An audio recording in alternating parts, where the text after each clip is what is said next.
What's good, y'all? This is Medina. We here with Country Fan Mail for season 5, and tune in. Let's hear what I have to say.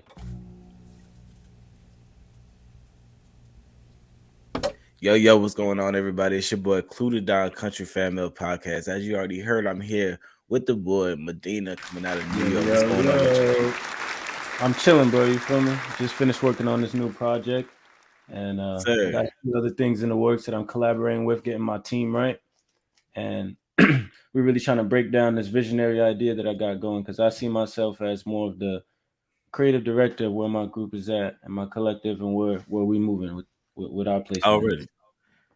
For sure. Yeah, we definitely gonna get into all that, man. Cause like I said, I heard your it. project and it shit goes crazy, man. Like I really fuck with it. It's on the playlist. And I don't just say that shit to everybody. Like I really fuck with the project, man. But before we get into it, I gotta Please. ask you, what was Yeah. the first song you listened to when you woke up this morning? When I woke up this morning, the first song I listened to, it wasn't even a full song. You know the Drake and 21 album? I don't know Yes, what sir. song it is, but there's a beat switch in the song. And yo, Drake sounds crazy. It's like he sounds like 21. Like he took his whole it goes like that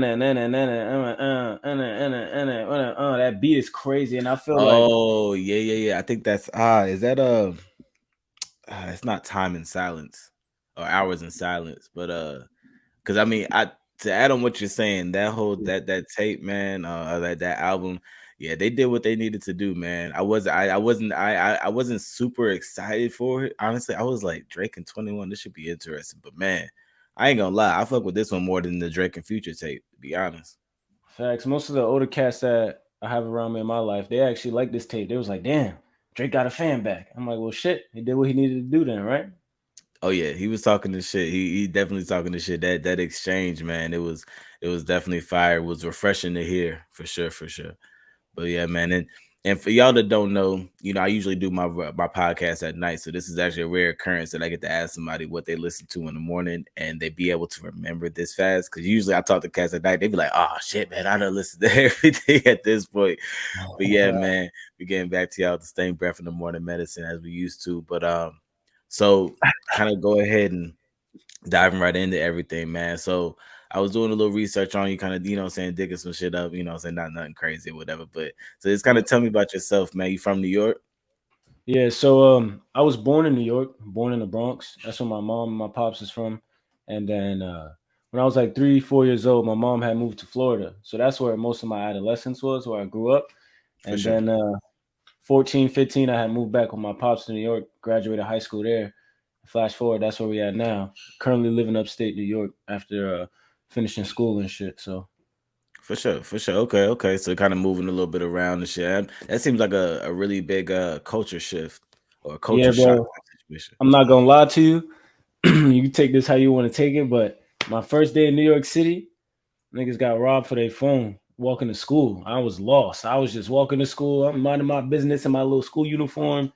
Felt something on my back and said, "Don't move. Give me your phone." I'm like, all right, bro, here you go. You can have that. I get to school, do a little find my iPhone shit, whatever, because they questioning me while I'm late. This man just broke my phone and left it in the park. I said, no, this city's a wild place. They just doing crime to do it. I was like, he stole your phone just to break the shit. Because he couldn't get into it because, find my iPhone in the lock and shit. Nah, that's wild. That's super wild. I'm from North Carolina, and I, there was a lot of people that would move from New York down to Charlotte specifically, Mhm. and they would be like telling us some shit and just telling us stories and shit. And I'd be like, man, like, why would y'all like? I couldn't live in a place that's like that shit's crazy as hell. It's just the mindset, but they were just like, nah, but I love it though. I love the city. I love it. You know what I'm saying? Nah, And yeah, the city is great. It is great. There's so much opportunity, which is crazy. We'll get to that a little bit later, but I've for sure. had academic opportunities as well as business opportunities that have been exponentially greater than if I would have stood in Florida. For sure. I Yeah. yeah, we definitely gonna tap into that. 'Cause I'm definitely wanna get more on that. So kind of sticking, saying back in that time frame. So running back, when do you realize or when do you remember that you kind of found that love for music or that knack for music? Because I do want to say, listening to your music, I can tell that you know, so you're actually writing, you actually putting passion into your projects, which you Yeah. know is a really lost art for real, for real. So yeah, like when did that happen first for you? All right. So I could say that this journey with art began very young. In fifth grade, I had we had did these paintings, these oil pastel paintings, and I copied this famous artist. I don't know what it is. He's like blue, sitting with a guitar sideways like this. I think it's some famous artist. I copied that painting, did it oil Okay. pastel, and then ended up going into some art show in Florida. Sold for like $1,000 as a kid. So once that happened, my mom knew that I was good at arts, and then I was just always focused into that realm. At first, it was just a skill I noticed where I could see something and copy it. Like I was literally like a copy and paste machine. I was good at doing that. Word. So I was also very good at public speaking. So those two skills matched together. And then the first time I ever, fell in love with music is when I heard Kendrick Lamar's project, Good Kid, Mad City. And all of that project made me feel like I was engulfed in whatever environment he was in. And I was probably like 12 years old as a young kid. So that's still middle school. So Yep. at that time, that's when I'm really figuring out myself and my identity. And I had always been doing things like public speaking because of my academic skills in my school. So the like I said, the ability to speak and storytell has always been there. I don't know where that came from. And they were always just like, "Oh, you're a leader, you know what to do." You feel me? Your voice is changing. But the Yeah. whole being able to put two and two together came from when I realized like it was Kendrick. His storytelling made me say, "Oh, I could do the same thing. This is crazy. This is it's not that it's difficult, but this Yeah. is something I want to replicate." And that's where this journey began. Word, word, and that's super interesting that that you got off on that as far as with Kendrick because I can't remember. I apologize. I can't remember the name of the exact track, but I do remember what you were talking about. I'm pretty sure you were either reaching out to somebody, you know, saying like somebody you used to fuck with in the past, you know, saying like a female somebody, but you Mhm. were pretty much explaining that y'all pretty much both had a fucked up past. You know, you said you didn't have a father, she didn't have a mother, or maybe it was vice versa, and you were pretty much, you know, this was off of the Mecca tape. Yeah, my first tape, And that's crazy.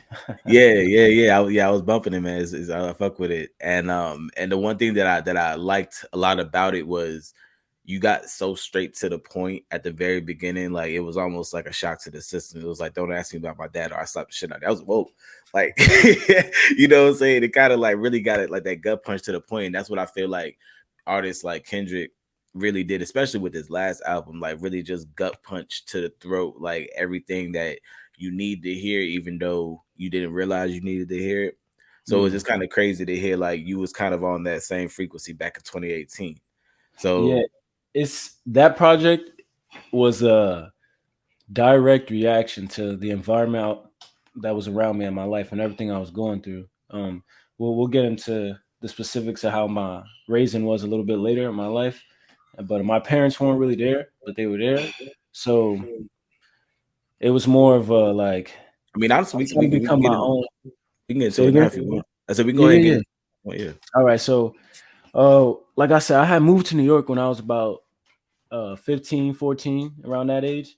And that's because my mom's, she had got into some drugs and ended up, you feel me, falling Hmm. victim to the cycle. And at that point, my father was unaware of what was going on. And my father's on the exact opposite side of that spectrum, we could say, without Yeah. incriminating anybody. So his understanding of what was going on, he had no idea. He was perplexed by the situation. So when I came to New York, remember how you said it was a culture shift? For me, it was a culture shift Hmm. from just New York City and then my family. It was like my dad would explain it as your mom raised you like a savage. You act like you was raised around wolves. And I was like, shit, I don't really know what that means, but now I'm here. I got to figure it out. Yeah. So yeah, when I got to New York, like everybody says, it's real gritty. And to make it simple, I was just a dumb, happy Southerner. Like, hey, let's all be friends, kumbaya. Because Florida is bad, but it's not on the same type of timing as New York. New York is It's different. yeah, it's so because everything is so close. Everything is so political. You could have problems with somebody that lived 5 minutes away from you. It's not the Yep. same stuff. It's too spread out. So with Mecca, that whole don't you ask me about my dad shit was like I was feeling like he didn't understand who I wanted to be as a man, and then everybody else trying to compare me to who he was, and like I'm supposed to be him. If I'm supposed to be him, that's a failure because he's raising me to be something different. So that's why it's like, if you feel like I don't know what a man is, don't ask me about my pops. My pops is here. Ask yourself about why you asking me these questions. At that point, I was really angry in life, and I felt like, not even angry. I just felt like I knew what it was I needed to do to be successful. Mm-hmm. Because No, I go feel ahead. that. I feel that 100. Like, when you said that, it really, it made me kind of resonate a lot because I feel like I had similar actually pretty much a very similar situation with my mom and my dad. Not like to like the exact detail, but to the point that it kind of got to a point where it's just like I don't really feel like I know my dad enough or was Hmm. around him enough to when people just when they look at me, they're just like, "Oh, you JJ," and I'm just like, "Nah, like that's him, that's me. I'm KJ." Like, nah, that's like, what I'm saying, we separate, we're two different people, but people would really, saying, make those, saying those comparisons, especially, and then we damn near look like twins, so that don't even make it no damn better. You know what I'm saying? So I definitely understand the that parable of kind of being like, dang, I realize that's my pops, but I'm also my own person. Like, don't put me in that same bucket. Yeah, especially when he ain't meet me till I was 15, 16. The man don't know me. Like Mm, we just developed a good relationship to the point where we talk on the daily, and it's not no hi son, bye son. You know what I'm saying? It's not like it mm, was terrible before, but that comfortability, no matter who it is, you can't just be thrown into a relationship with a person and then feel comfortable enough to open up to them. You gotta know these people. And so that for whole sure. Mecca project, it kind of was a play on my name because Medina is a special reference in the religion of Islam, and then so the pilgrimage is from Medina to Mecca. So in this sense, that was me saying like, this is my transcendence. This is me moving Yeah. forward. This is where I'm going. Basically, yeah. So That's go ahead. I'm sorry, yeah. I was curious to that, and I never. Sometimes I feel like when I be looking at situations, I get too deep, or I look too Mhm. deep into the situation. So when I heard Medina, like I'm not Muslim, or I looked into it. I study religions and stuff like that. So I was Mhm. just like, that sounds like one of the pillars, like one of the five pillars. I was just like, nah, it probably ain't that deep. So I'm glad that you actually said that, because I mean, that's my next question. Like, are you a practicing Muslim, or is that just something that you like a play Yeah. off? So I did. I did do the equivalency of what a Christian baptism is to become a Muslim, but in terms of practicing, I do what I can on the education level at which I'm at. When I was in New York City, my uncle in Brooklyn, he's the one who helped me with everything, and so I was going to the mosque every day, and I was getting engulfed into the religion. But the reason that I became Muslim was because I figured out that I'm most comfortable with a faith that is, only has one God. It's simple for me. And then I realized that religion is lifestyle. So to me, that the lifestyle that they're preaching to me is a Hmm. clean, safe, and healthy lifestyle.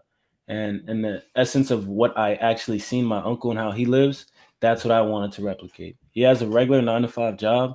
He owns his own crib in Flatbush, and he's putting all his kids through college, and he has a great life. It didn't get that way in 2 days, but Hmm.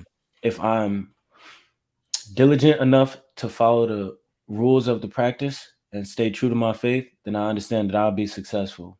And it's crazy because to me, like that's my real name, my real last name. So it's just like, this didn't come from somewhere. I just feel like it just came from inside of me. That's what's up. I like that. I really like that, man. And so you made a lot of mention to your uncle. Like, was he a really pivotal, saying figure in your upbringing? Excuse me. Yeah, so me and my brother, we don't have the same father. So we got Hmm. separated at the time where I came to New York. When he came back to New York, this is really his uncle. But you feel me? Me and my brother only Yeah, 2 years apart, so we raised together. And so my brother does yeah. music as well. His name is Lone Canine. I feel like I do boom bap. He does more of like hyper pop type of stuff. Ain't nothing wrong with it. To each his own. But I say that to explain that my uncle was basically the person who can attest to the shift, and either you can go one way or you can go the other way. My brother ended Hmm. up he ended up joining the gang in Flatbush. and dropping out of high school, and he's doing what he does now. He's doing his thing, making music, making his noise. But I ended up not doing making those decisions, continuing with college. And at the age of 23, I've been able to buy myself 6 cars, afford myself 4 apartments completely on my own. And I got a good paying job. I'm an electrician right now. Yeah. I finished college. I'm in the middle of an apprenticeship.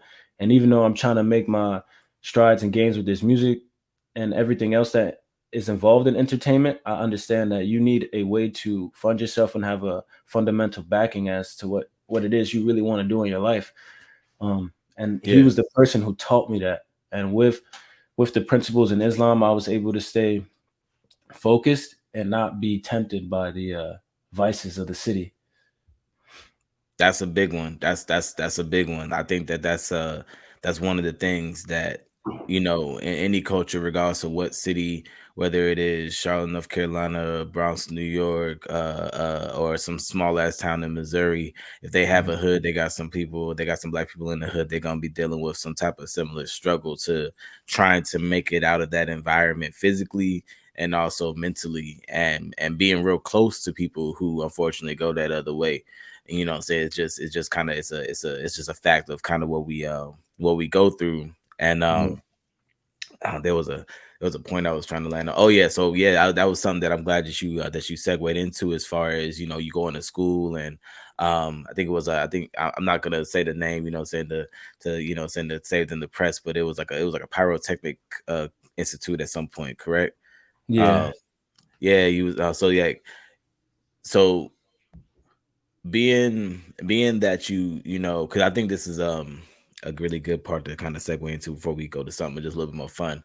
Mhm. um Being somebody who have a full-time job, you working, so you're doing your thing, you have your trade, not just a job, it's actual trade, and really doing your thing, but you're also trying to pursue music. How do you balance that time? Like, how do you feel like you're able to define that time management, or is it just like you just do what you got to do?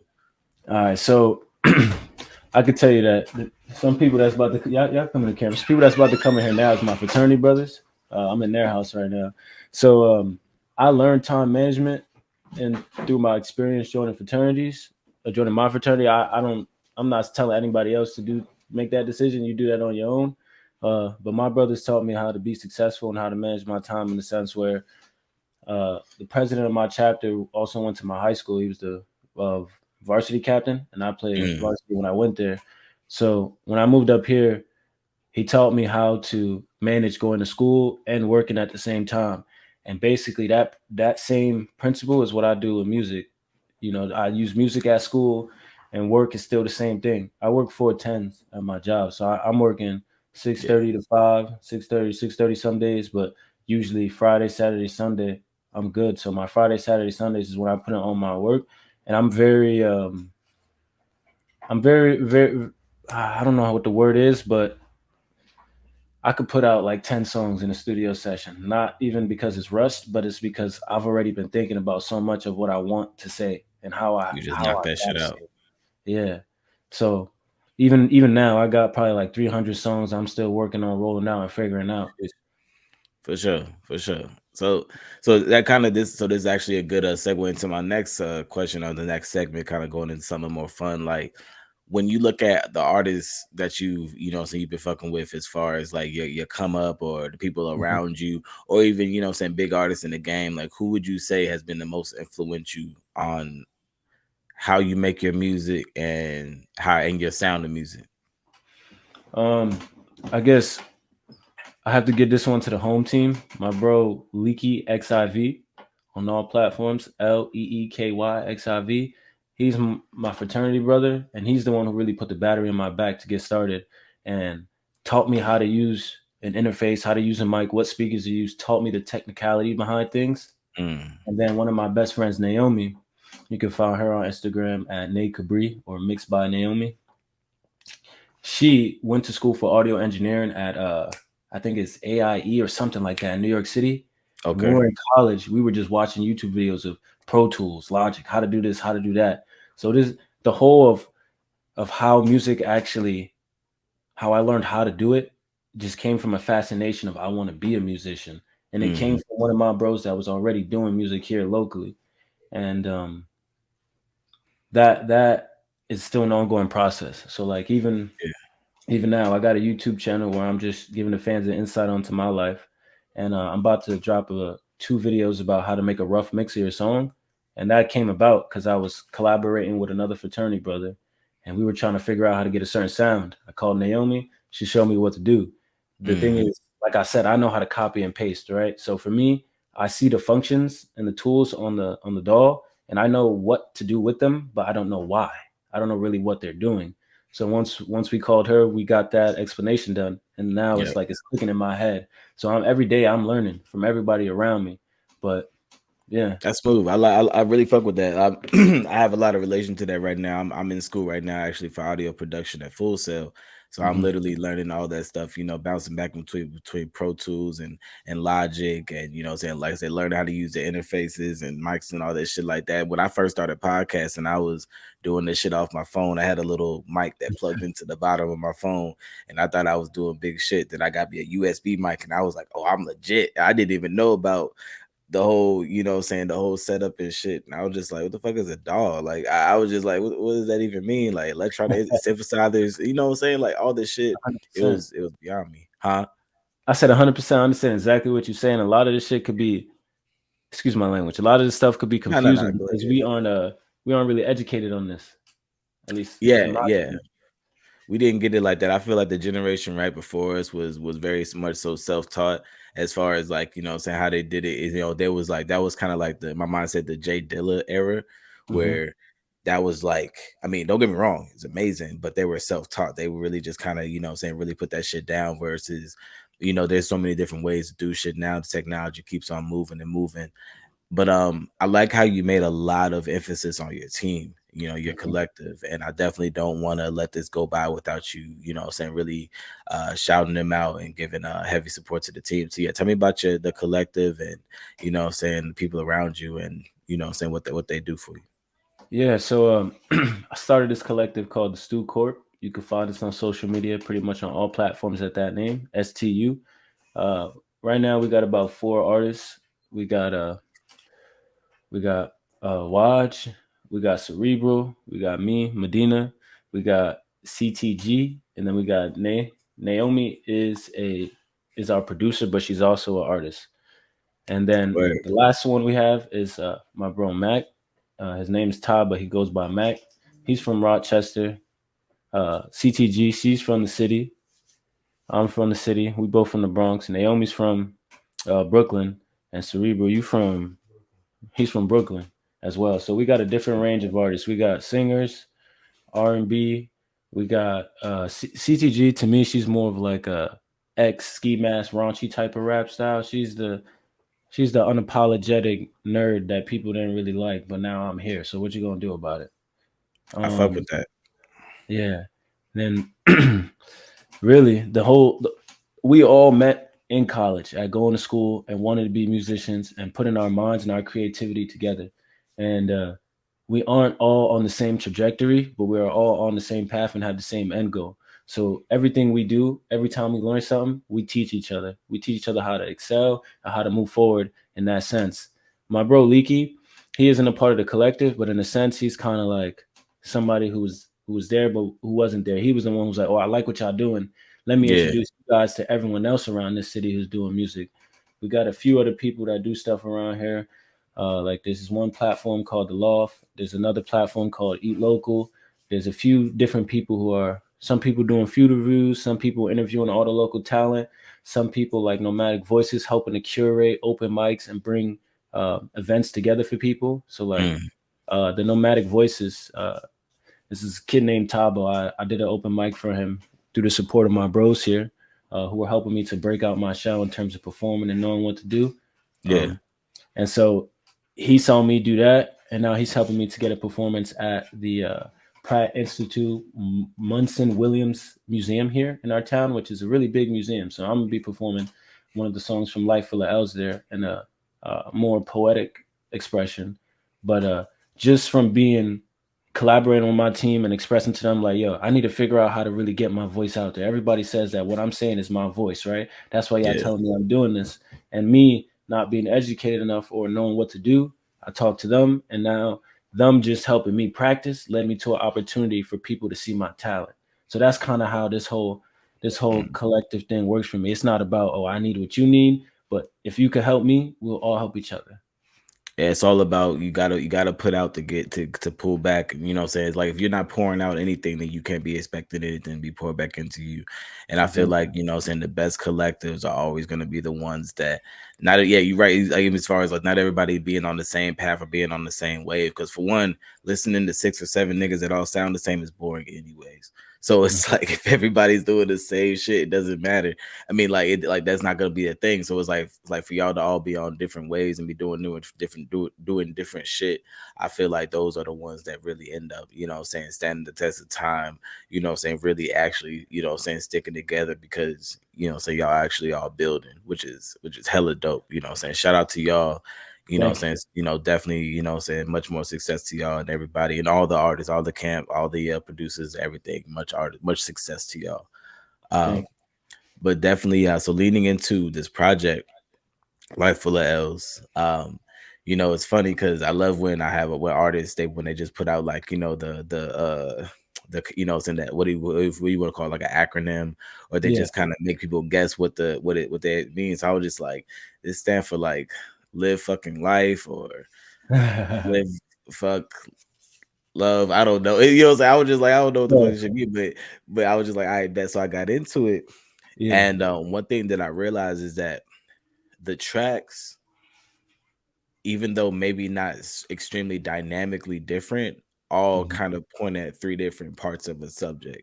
Mhm. If that, you know what I'm saying? And I don't know if maybe I'm perceiving it wrong, but I looked at all three of them as like literally you just pointing at the same picture at three different ways and explaining it three different ways, which kind of really fucked me up a little bit mentally because I was like, this is actually really dope. So like, can you kind of like go into like a explanation? If I'm completely off, I'm fine. Like tell me like, Nah, nah, you you you tripping. you're in the ballpark. So LFL for me was it's called Life Full of L's. That's really what the acronym is standing for, and life full of losses. So my interpretation of this is, or my goal is to turn this into a series of how, like, we'll say people like French Montana got Coke Boys 1 through fucking 100.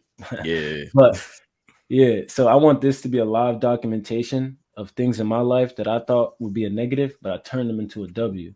So each song is my perspective on how you take a loss in terms of that emotion or in that environment and make it a W, and what I did in my time or what I experienced and how you can learn from that. So I think one of the tracks you liked a lot was NLB, which is Never Look Back. never look back. Yeah, it's my And shit. so that track was basically about like my bros, they tell me I'm basically a lover boy a lot, and sometimes I fall too much into women and what their problems are. But for me, it's I'm that one basically, in my friend group too. that means we're gonna go out together, you know what I'm saying? We good. But like even in my fraternity, my frat name is Pillar. So regardless, everywhere in my life I have this idea of me being a foundation or being or helping people. That's just my natural tendency. So I had to tell myself that, like, you can't look back at what these people have done in their past and try to fix them for that. You have to accept where they're at and help them move forward. And if they don't want to do that, then it's your job to continue to not look back and you move forward. Because if you look back, you'll never get to where you want to be. There's so many things and so much time and so much opportunities for us to achieve what we want to achieve on this planet. And we Mhm. focus them on, or wouldn't say focus, we invest them into minuscule things or immature ideas that we aren't really developing to their full potential. And to me, like I said, I'm a byproduct of two 19-year-olds that met each other and then they had a kid. You know what I'm saying? So Yeah, I don't want to be in that same situation. I don't want to put anybody else into that situation. So with that one song, it was just whatever your emotions are in terms of love or lust or whatever it is, don't be afraid to act on them. But you feel me? Just like anything, you want to be successful, conquer them, do what you have to do, and then yeah, create new ones. Don't continue to stay pressed on the same thing. for sure, for sure. I fuck with that. I Yeah. definitely fuck with that because there's I feel like the one thing in life that I feel like holds I'll just talk about us as a people, as a culture. The one thing Yeah. that holds us back is that we spend way too much fucking time looking backwards and not focus on what we can do to go forward. And that's why, like I said, when I heard that track, I really, really fucked with it. And honestly, anything along that same accord, it kind of, makes me think of like that I know I'm going way left with this one, but it's Ti and CeeLo. They have a track. I think it's called Rear View or something like that, the rear view mirror, some shit like that. But it's about, what I'm saying, if you're gonna look back, look in the rear view, but you still driving forward, my nigga. You know what I'm saying? Cause that shit don't fucking matter at the end of the day. You Yeah. gotta know your past to know a little bit of who you are, but don't spend too much time on that shit because I ain't trying to be the same person in 20 years. So just because I'm who I am right now doesn't mean that I need to be focused on that for the next 20 years because I'm never going to change. Hmm. For I agree sure. with that 100%. Already, Um, man. I'm sorry, go ahead. no, you good. I was gonna say you want to get into another track, right? So I Yeah, yeah, think yeah, yeah. the Please track again. list is we got LIBL is Life I've Been Living. And that one was basically That's for me to fire too. tell you like I've gone through a lot of the same struggles that everybody has gone through. You know what I'm saying? And if I can make it through these struggles in this tiny bubble that I've been in, because this, where I went to school in the city where I'm at, it's not big, it's small. So if I can make it out of this, anywhere you guys are at, you can make it out of that as well. Because Yeah. even in New York City, everything is just small bubbles, small environments. The easier it is for you to conquer your small pond, then you can keep moving forward and get to a bigger pond and continue to grow. And I have a question about that, and Yeah. I like to ask New York artists about this because with New York is a very very unique place. Like there's nowhere else like New York, and In the world. not being from New York, you really don't understand how New York actually works. So like not being from New York, they're just like, yo, name me the areas in I'm gonna be like Bronx, Brooklyn, Queens, Staten Island, Manhattan, da da da. I'm not thinking I didn't even know that there was another part of New York, like Syracuse, Utica, like all this shit. Like I never knew that because I'm not from there because that's just not what's publicized. So Yeah. being from the city, but then now being outside of the city, do you what's the best way for me to say it? Do you feel like is there any type of pressure, saying being from one of the boroughs and now being, saying outside of that to kind of, because I feel like people are that are from the boroughs and in the boroughs that are still currently like they're just like they're the best. It doesn't matter. Like they shit on like they just shit on everybody. That's their mindset. And I'm not saying Yeah. that's wrong. You gotta think you're the best, but like, Yeah. kind of a long question. How do you feel No. about, saying that pressure? So in terms of the pressure, to me, I would say I don't even think about it in terms of it being on my shoulders, like it's bothering me. But it's like no matter what you want to do, it's the pressure's gonna be there. You got to be able to live up to it and stand up to that test of time. And it's Mm, like I seen this clip from Drake, I think last night, and he was like, you don't know when it's that time that's gonna decide the future. So you always got to be ready to have that mm, energy and prepare that time so that you can secure your future. He said he didn't know what time he went on stage and when he went on stage that made him Drake, but him that performing every time like he was like that. Now look at him. You know what I'm saying?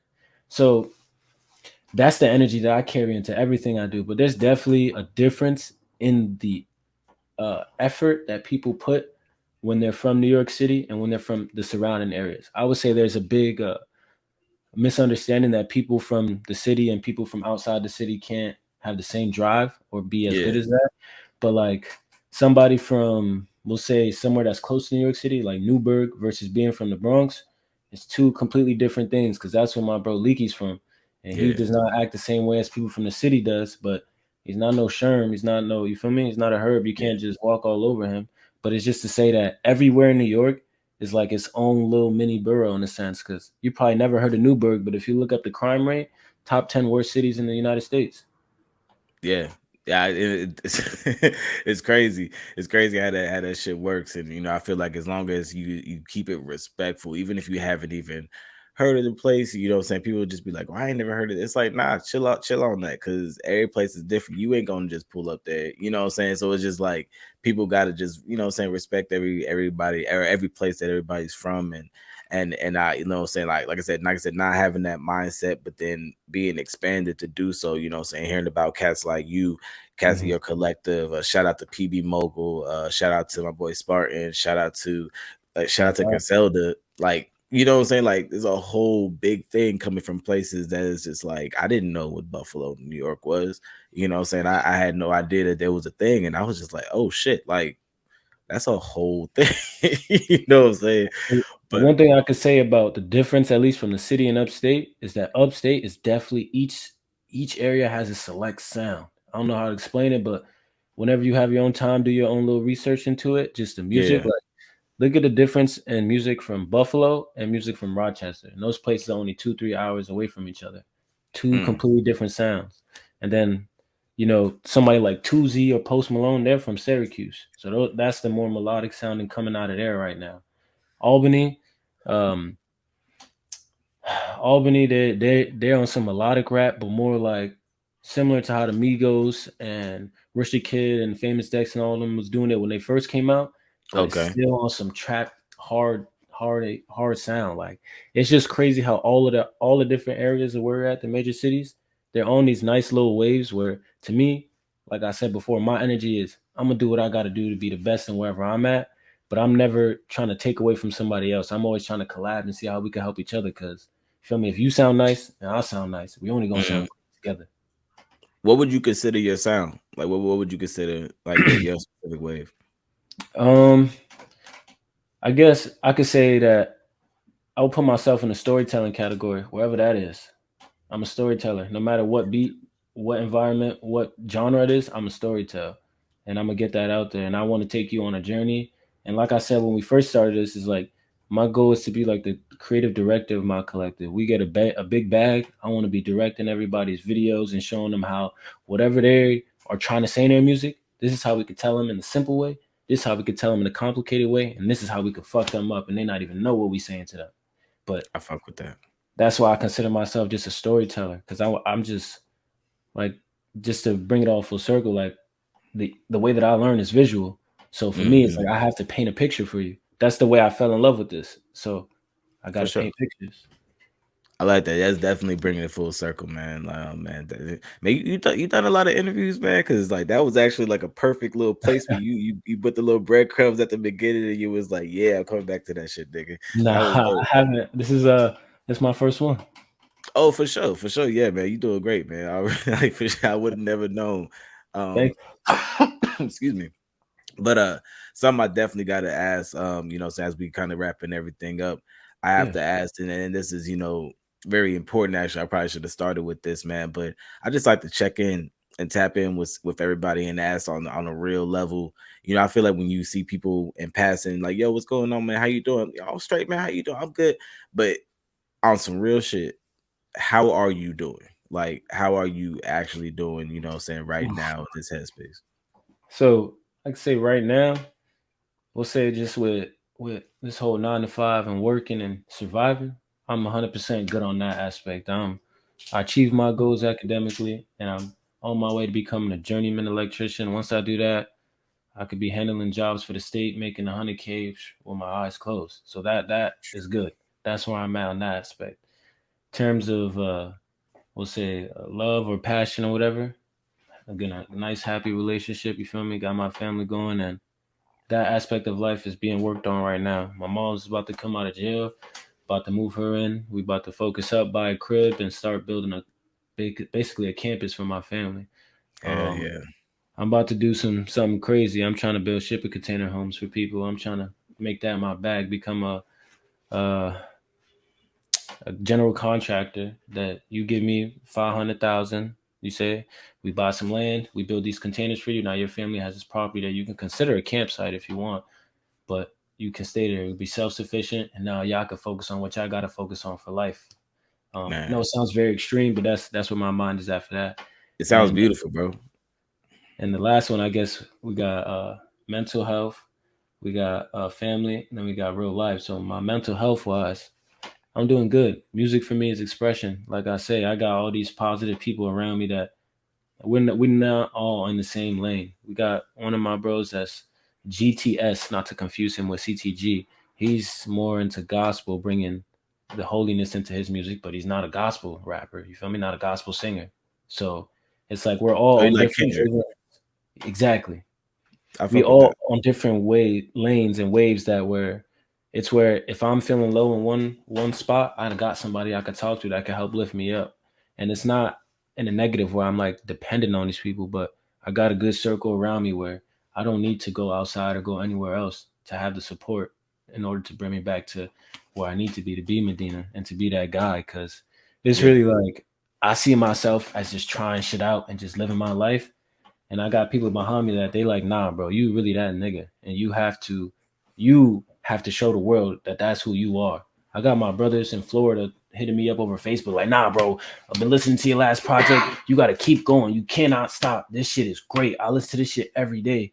Got my bros right here behind me who are like, yeah, we've been doing music, but together with you gives us more motivation. You feel me? Yeah, you inspire me to go harder. So you can't yeah. stop going hard. So it's not like there's an expectation for me, but no matter what I do, eh, I can't even look back. Like you said, even if I'm looking back, I'm in a rearview mirror and everyone's telling me keep going forward. You know what I'm saying? Big facts, man. Like big facts, man. First, I gotta say, I appreciate your honesty, what I'm saying, answering that.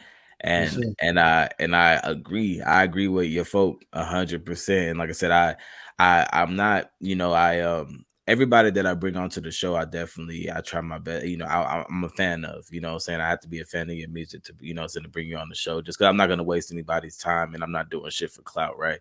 So it's Yeah, like, when I really heard your music, like I was like, anytime somebody sends me music, like I'm always excited to hear it. But I don't even feel like but my excitement did not prepare me for what I actually heard, because I was like, yo, this shit is actually really, really fucking good. And thank like, it's not that I wasn't looking for it not to be, but what I'm saying, it's kind of hard to explain, but it you. really just surpassed my expectations and what I was getting ready to hear. So I'm definitely, so I'm looking forward to, hearing more projects coming from you. Yes, sir. So hearing anything you really got going on, please send it to me, send I will blast it, make sure I put it everywhere. And Thank you. yeah, man, of course, man, you definitely got a fan over here. And let everybody know where they can find you, where they can follow you, and where they can listen to your music. So I'm on all major streaming platforms: Apple Music, Spotify, Amazon, whatever you use. Search up M3dina. You'll find me. On socials, you can find me at real.d3no Dino, and that's how y'all can find me. Be on the lookout. I got another music tape dropping in I think a few months. I got a drill music coming soon. I got more of this like SoundCloudish type of sound to come and link up with my brother. And I'm also dropping more of the boom bap stuff coming soon. I got a video coming out for my song Victim, which is a big storytelling. We're gonna take you on a journey about what it really means to grow up in this city and how you get out of it and how you are supposed to perceive the winners, because everyone thinks if you win you're beautiful and you don't have battle scars, but those are the only people who win. Like they say, the victor tells history. So Yeah, talk that shit, man. Talk that shit. And definitely talking about the wins and the losses. Make sure that y'all listen to Life for the Losses. That track, man. I mean, sorry, that tape, excuse me, is definitely on this. It's on the one, man. It's on the one. So yeah, man. I appreciate you coming on to the show again, bro. Like I said, it's definitely been a pleasure. We're gonna stay tapped in. yes sir, thank you for having me, and I'm gonna stay tapped into the country fan mail network, and we're gonna see what else you guys got going on. Already, man. We gonna be going up, doing our thing. Appreciate y'all. Clue the Down Country Fan Mail Podcast. You already know what it is. We out of here.